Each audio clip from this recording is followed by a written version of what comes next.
I'm joined now by John Festinger, who is a media lawyer and a professor at the Center for Digital Media. Thanks for being here. Thank you for having me. Now, my number one question is, what's the point of this? Because aren't there already fair dealing laws in place that already serve as an exception to copyright law, whereby a political party could use material that, say, the CBC produces in its political ads?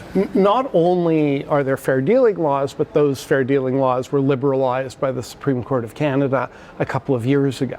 So the point would be that there isn't enough certainty for the political parties, and they want more certainty rather than having in the middle of an election to have a dispute over fair dealing. Because to make the case for fair dealing, you would have to argue it on a case-by-case basis. On a case-by-case basis, and this is the sort of thing that easily could end up actually in the Supreme Court of Canada, and it would take 3-4 years. So if you really want this stuff now, for whatever reason, legislation is maybe not logical, but the most logical way to go. Is it right, what they're doing? What are the inherent problems that you see in going about their goal in this way? Well, I think they've identified something that we all know, and that is that using other people's material in this digital age is uncertain.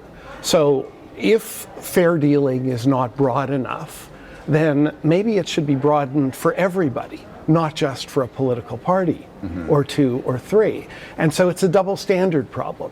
Would there be any room or any latitude for any media organization to challenge any particular ad or contest any ad on the grounds that, no, look, the fact that exists and you've used my material the way you've used it compromises my own impartiality, my objectivity, or the appearance of there are a couple of ways. I mean, first of all, we don't know the form of legislation, but there are ways of constitutionally challenging it by suggesting perhaps that having this kind of legislation actually affects how you as the news media do your work. In fact, it chills you, it changes you, and it infringes your freedom of expression. How do you mean? So it would impact you in how you go about your business, and the Charter protects freedom of expression. Especially impact me knowing that they might use that they might material. Use it in some way, and in some way you don't want. The other possibility is that Canadian copyright law recognizes something called moral rights.